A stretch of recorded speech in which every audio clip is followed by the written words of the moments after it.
Ladies and gentlemen, welcome back once again to Holy Plot. This is Liam, Jacob, and James, and we are talking about My Adventures with Superman Season 1. I think our thoughts on the show are very, very positive pretty much across the board. For sure. But before we get into it, as always, just go ahead and like, comment, and subscribe if you like what we do. Why not? What do you lose from doing that? But before we get too deep into it, thank you very, very, very much for watching our Superman videos. It is far and away the most popular topic on this channel. But with all that being said, Jacob, take it away. Yeah, so this show definitely surprised me a lot. I'm a big Superman fan if you've been watching all of our reviews. If not, thank you for joining us. I'm a big Superman fan, and I was moderately excited for the show, but I did not expect it to be as good as it was. I think this show has done basically the best job it can with its premise. It's really brought back the life to Superman, and I think that's the main takeaway from the show that I have is just how much it understands the tone, how much it understands the energy that makes Superman Superman, and why people enjoy the character, and why he inspired this entire genre that we all love. You Um, sounded like a 50s detective. Why you inspired all the love? yeah, yeah. I don't know. I was really it's just really heartwarming, and I think that if I was to do a Superman animated show, I'd want it to feel like this. I don't think I could do as good of a job. These guys really understand the characters. They are clearly having fun with the sandbox. Not every character that shows up in this show is a Superman character. We have Deathstroke, Vicky Vale, Waller. Waller, the Suicide Squad just in general, and it's just really having fun with itself. And I think that is the core of Superman, along with the other thing that the show understands. I know there's some controversy around it around the mid-season mark. I think everyone has kind of grown out of that a little bit, which is just the romance. I think it was Liam that said it that the best Superman stories are stories about love and the romance stories. I think this show just nails it so much. These two versions of the character have great chemistry. I fully buy into it. They're just a wonderful interpretation. And James, you wanted to talk about this. I think a lot of that is owed to Jack Quaid. Yeah, so we've had some really good Superman voice actors over the years, but as far as Jack Quaid stepping in, he really brought a great youthfulness to this version of the character, Mhm. um, an endearing sense of innocence to the character, and I really hope that he gets more and more praise because especially in the last few episodes, every Yeah. single every single sacrifice play scene that Superman has in this show, he just nailed.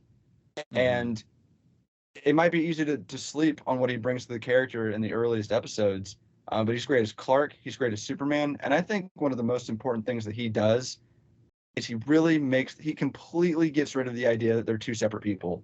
There's Yeah, for one sure. character in this show, and it doesn't ruin it at all. In fact, it makes it better. No, And I it's really hope, it's part of the understanding, in my opinion. Absolutely. Yeah, and I think the standout, I think people have just universally loved him is Jimmy Olsen here. Um, yes, Jimmy Olsen has kind of been dealt a bad hand recently.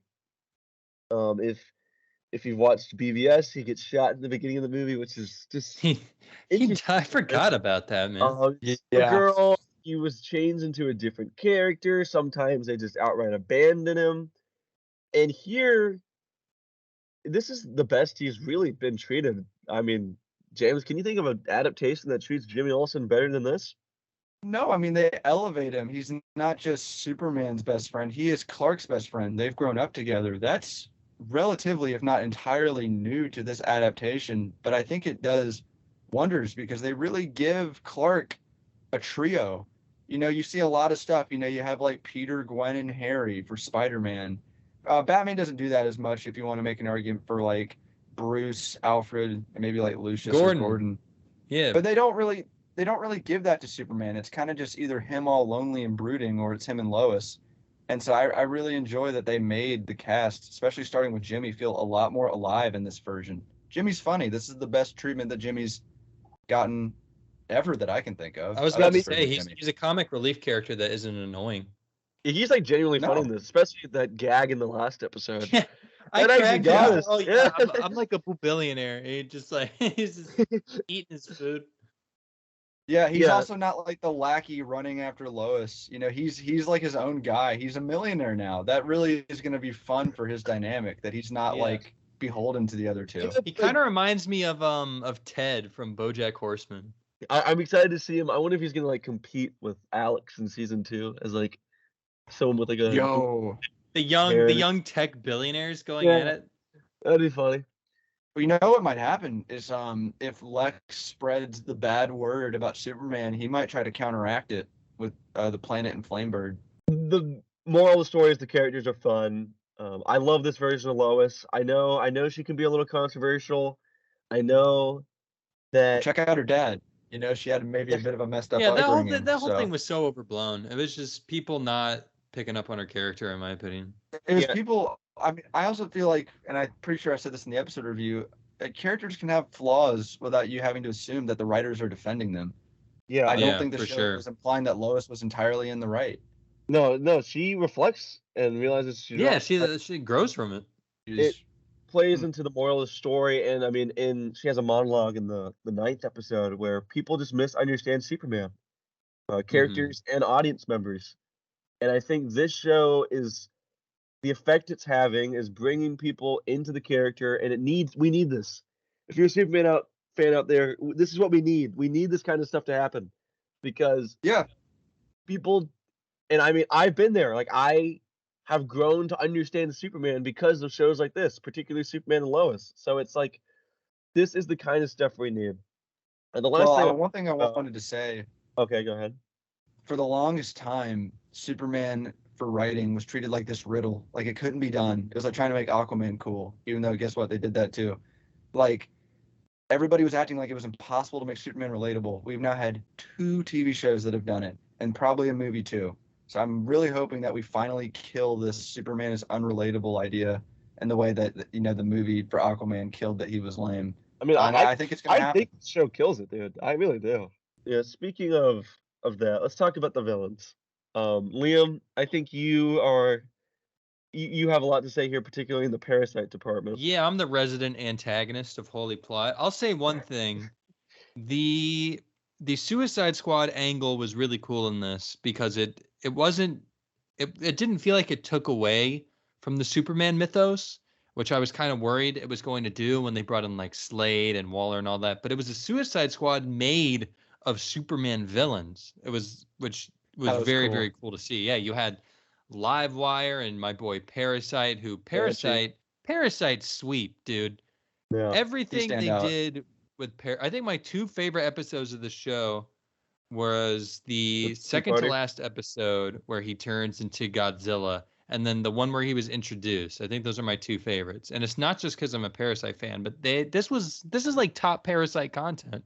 Yeah, I He mean, was it was such a surprise. the character work they've done for him, where they've turned him into like a young tech CEO. He like works off the backs of others and steals their ideas. Is like Yeah.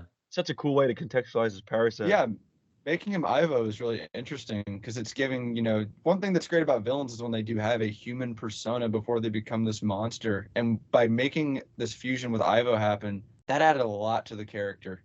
Oh, absolutely. Another thing I really liked, that's a bit more understated, was Lex Luthor in this, where he's just kind of sort of lurking in the background, and you can tell he's going to be a big thing later. It makes me really excited to see what they're going to do for that.